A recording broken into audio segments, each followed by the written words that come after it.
Hello दोस्तों, IQ study with पीके में आपका स्वागत है। अगर आप हमारे इस चैनल पर नए हैं, चैनल को सब्सक्राइब कीजिए। तो दोस्तों, ये है लूसेंट समान ज्ञान और इसमें हम जो है वर्ल्ड ज्योग्राफी जो कर रहे हैं और आज का टॉपिक होने वाला है ब्रह्मांड। और इससे पहले एक क्लास करवा दी है, आज क्लास नंबर दूसरा होने वाला है। और इसमें अगर हम बात करें तो आज जो होगा ना, इसमें ब्रह्मांड जो टॉपिक होगा वो लूसेंट का पेज नंबर 85 86 है और क्लास नंबर आज दूसरा है। और ये सभी एग्जाम के दृष्टिकोण से बहुत ही महत्वपूर्ण है। और जैसे इसका हम थ्योरी करवा देंगे और थ्योरी करवाने के बाद जो है ना, इसका हम जो है ना ऑब्जेक्टिव क्वेश्चन जो मल्टीपल चॉइस 4 ऑप्शन वाला होता है आंसर के साथ, उसका भी हम करवाएंगे। इसके लिए टेंशन लेने की कोई ज़रूरत नहीं है। और सब्जेक्टिव कराने के बाद जो है ना, इसका हम ऑब्जेक्टिव भी करवाएंगे, इसी बुक से ऑब्जेक्टिव बना के आप लोगों के लिए करवाएंगे। चैनल पे नए हैं, चैनल को सब्सक्राइब कीजिए और बेल आइकन को प्रेस कीजिए, तब आपको नोटिफिकेशन पहुंच जाएगी। तो चलिए आज का क्लास स्टार्ट करते हैं। तो आज का टॉपिक हम करने वाले हैं ब्रह्मांड टॉपिक, ठीक है। और यह सभी एग्जाम के दृष्टिकोण से महत्वपूर्ण है, इसे आप लोग देखिए। और इसका जो है ना, आपको सब्जेक्टिव कराने के बाद में हम ऑब्जेक्टिव भी करवाएंगे। तो क्या दिया हुआ है, अस्तित्वमान द्रव्यमान एवं ऊर्जा के सम्मिलित रूप को क्या कहते हैं, ब्रह्मांड कहते हैं। यानी अस्तित्वमान द्रव्यमान एवं ऊर्जा के सम्मिलित रूप को ब्रह्मांड कहते हैं। इसके अध्ययन को कॉस्मोलॉजी कहते हैं। तो क्वेश्चन पूछा जाता है कि ब्रह्मांड के अध्ययन को क्या कहा जाता है, तो ब्रह्मांड के अध्ययन को कॉस्मोलॉजी कहा जाता है। दूसरे शब्दों में सूक्ष्मतम अणुओं से लेकर महाकाय आकाशगंगाओं यानी गैलेक्सी तक के सम्मिलित स्वरूप को ब्रह्मांड कहा जाता है। ब्रह्मांड की उत्पत्ति से संबंधित प्रमुख सिद्धांत निम्न है। मतलब कुछ सिद्धांत है ब्रह्मांड से संबंधित उत्पत्ति का। तो चलिए हम आपको यहाँ दिखाते हैं। पहला क्या है इसमें, महाविस्फोटक सिद्धांत यानी बिग बैंग थ्योरी, यह दिया था एव जॉर्ज लेमेंटेरे ने दिया था। दूसरा हो गया साम्यावस्था या सतत सृष्टि सिद्धांत या स्थिर अवस्था संकल्पना, यह दिया था एवं थॉमस गोल्ड एवं हार्मन बॉडी ने दिया था। तीसरा सिद्धांत है आपको दोलन सिद्धांत, यह दिया था डॉक्टर एलन संडेजा। कौन दिया था, डॉक्टर एलन संडेजा। चौथा स्फीति सिद्धांत, यह है अलेन गुथ। किसने दिया था, अलेन गुथ। इसमें देखिए नेक्स्ट है ब्रह्मांड की उत्पत्ति से संबंधित महाविस्फोटक सिद्धांत, जिसे हम लोग बिग बैंग थ्योरी कहते हैं। यह सर्वाधिक सिद्धांत है, सर्वाधिक मान्य सिद्धांत है। यानी इसका मतलब हुआ कि बिग बैंग थ्योरी को जो है सर्वाधिक मान्यता प्राप्त है सिद्धांत के मामले में, ठीक है। इसका प्रतिपादन बेल्जियम के खगोलज्ञ एवं पादरी जो बेल्जियम के पादरी थे, वो खगोलविद भी थे। तो ये कौन थे, एव जॉर्ज लेमेंटेरे ने किया था। याद रखिए किसने किया था, एव जॉर्ज लेमेंटेरे ने किया था। तो क्वेश्चन पूछेगा कि बिग बैंग सिद्धांत किसने दिया था, थ्योरी दिया था एव जॉर्ज लेमेंटेरे, यह जर्मन पादरी था। बाद में रॉबर्ट वेगोनेर ने इस सिद्धांत की व्याख्या की। महाविस्फोटक सिद्धांत के अनुसार पहला क्या दिया, आरंभ में वे सभी पदार्थ जिनसे ब्रह्मांड बना है अति छोटे गोलक यानी एकांकी परमाणु के रूप में एक ही स्थान पर स्थित था, जिनका आयतन अत्यधिक सूक्ष्म एवं तापमान तथा घनत्व अनंत था। नेक्स्ट दूसरा है अत्यधिक संकेंद्रण के कारण बिंदु का आकस्मिक विस्फोट हुआ, जिससे महाविस्फोट ब्रह्मांडीय विस्फोट कहा गया। इस अचानक विस्फोट से पदार्थों का बिखराव हुआ, जिससे सामान्य पदार्थ निर्मित हुए। इसके अलावा इसके अलगाव के कारण काले पदार्थ बने, जिनके समूहन से अनेक ब्रह्मांडीय पिंडों का सृजन हुआ। वैज्ञानिकों का विश्वास है कि महाविस्फोट यानी बिग बैंग की घटना आज से 13.7 अरब वर्ष पहले हुई थी। महाविस्फोट के पश्चात सौर मंडल का निर्माण लगभग 4.6 अरब वर्ष पहले हुआ, जिसमें ग्रहों तथा उपग्रहों का निर्माण हुआ। इस प्रकार बिग बैंग परिघटना से ब्रह्मांड की उत्पत्ति हुई और तभी से उनमें निरंतर विस्तार जारी है। इसके साक्ष्य के रूप में आकाशगंगाओं के बीच बढ़ती दूरी का साक्ष्य जो है दिया जाता है। नासा ने 2001 ईस्वी में मैप यानी माइक्रोवेव एनिस्ट्रोफी प्रोब नामक अनुसंधान में इसकी पुष्टि की है। नोट में क्या दिया हुआ, नासा द्वारा 30 जून 2001 ईस्वी को डेविड विल्किंसन के नेतृत्व में बिग बैंग की पुष्टि हेतु मैप परियोजना का शुभारंभ किया गया। मैप एक खोजी उपग्रह है, तो पूछा जाएगा मैप एक क्या है।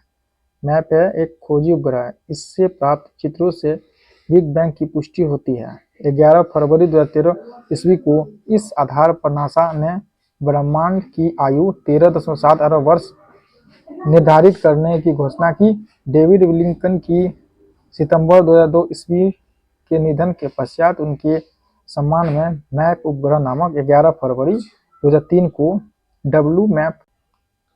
नेक्स्ट है इसमें भूवैज्ञानिक काल। भूवैज्ञानिक समय के सबसे बड़े खंड को इओन कहते हैं। इओन का महाकल्प को कल्प में, कल्प को युग में तथा युग को काल में विभाजित किया जाता है। इयान ग्रेटर महाकल्प, ग्रेटर या कल्प, ग्रेटर युग और ग्रेटर काल है। यहाँ देखिए 86 नंबर पेज है। ब्रह्मांड के निरंतर विस्तार के साक्ष्य जुटाने में एडविन हम्बल, याद रखिएगा, एडविन हम्बल का योगदान उल्लेखनीय है। ब्रह्मांड के निरंतर विस्तार के साक्ष्य के रूप में अंतरिक्ष में सूक्ष्म तरंगों की उपस्थिति का चलना, अंतरिक्ष में रेडियो शिफ्ट परिघटना का अवलोकन तथा आधुनिक अध्ययनों में सुपरनोवा का अंतरिक्ष में विस्फोट होना भी ब्रह्मांड के विस्तार के साक्ष्य के रूप में माना जा रहा है। ब्रह्मांड के रहस्यों को जानने के लिए 30 मार्च 2010 को European centre for nuclear research ने जेनेवा में पृथ्वी की सतह से 50 से 175 मीटर नीचे यानी 70.36 किलोमीटर लंबी सुरंग में लार्ज हैड्रन कोलाइजर LHC नामक महाप्रयोग सफलतापूर्वक किया गया। इसमें प्रोटॉन बीमों को लगभग प्रकाश की गति से टकराया गया तथा हिग्स बोसॉन के निर्माण का प्रयास किया गया। माना जाता है कि गॉड पार्टिकल के नाम से जाना जाने वाला हिग्स बोसॉन में ही ब्रह्मांड के रहस्य छिपे हैं, क्योंकि यह सबसे बेसिक यूनिट माना जाता है।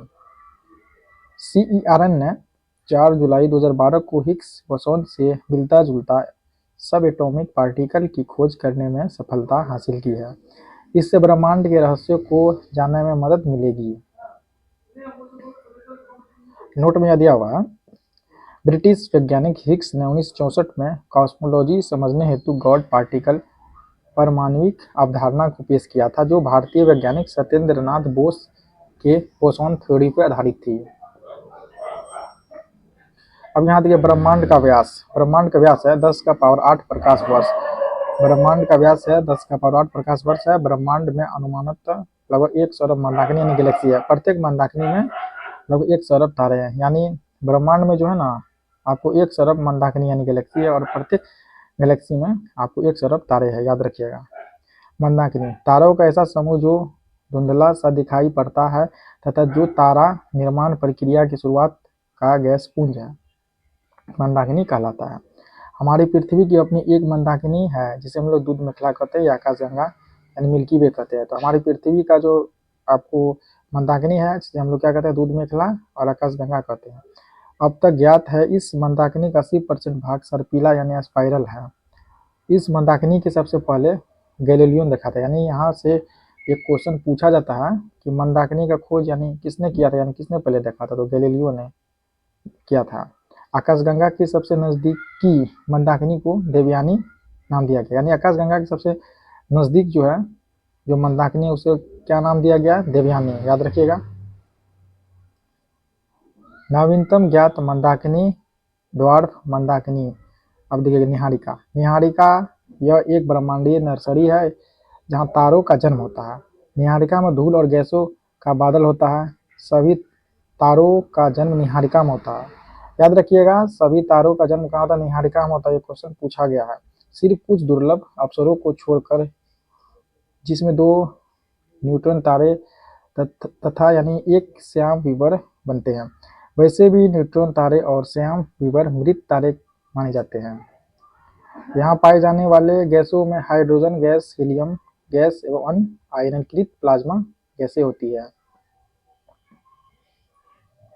निहारिका 2 अलग अलग कारणों से बनती है। पहला, ब्रह्मांड की उत्पत्ति, और दूसरा, किसी भी स्फोटक तारे से बने सुपरनोवा से। ब्रह्मांड के जन्म के बाद परमाणुओं का जन्म होता है और इन परमाणुओं से धूल और गैस के बादलों का निर्माण होता है। सुपरनोवा से जो पदार्थ उत्सर्जित होता है, इससे भी नीहारिका का जन्म होता है। इसके उदाहरण है वेल और कॉर्क। याद रखिएगा, नीहारिका की उत्पत्ति ब्रह्मांड के जन्म और सुपरनोवा के मिश्रण से भी हो सकता है।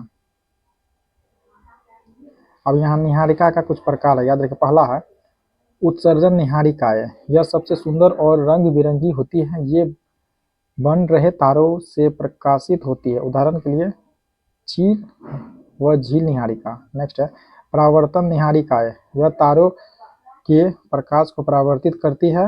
ये तारे या जो नीहारिका अंदर होते हैं या पास में होते हैं। उदाहरण से प्लेइडेस नीहारिका। नेक्स्ट है श्याम नीहारिका। ये अपनी पीछे से आने वाली प्रकाश को एक दीवार की तरह रोक देती है। यही कारण है कि हम अपनी आकाशगंगा में बहुत दूर तक नहीं देख सकते हैं। चौथा है ग्रहीय नीहारिका। इसका निर्माण उस वक्त होता है जब एक सामान्य तारा एक लाल दानव तारे में बदलकर अपने बाहरी तहों को उत्सर्जित कर देता है। इसी वजह से इनका आकार गोल होता है। ऑरियन नेबुला हमारी आकाशगंगा के सबसे शीतल और चमकीले तारों का समूह है। तो हमारी आकाशगंगा के सबसे ठंडा जो है तारों का समूह कौन है? तो है आपको ओरियन नेबुला। याद रखेगा। तारों के बारे में विस्तृत जानकारी के लिए भौतिक का अध्ययन ब्रह्मांड देखें। तो इसमें नेक्स्ट जो क्लास होगा सौरमंडल होगा, और ये हम ब्रह्मांड क्लास करवा दिए हैं और इसका ऑब्जेक्टिव भी हम करवाएंगे। इसके बाद जो है ना ऑब्जेक्टिव क्वेश्चन का जो है ना क्लास आएगा ब्रह्मांड का। चैनल पे नए हैं, चैनल को सब्सक्राइब कीजिए।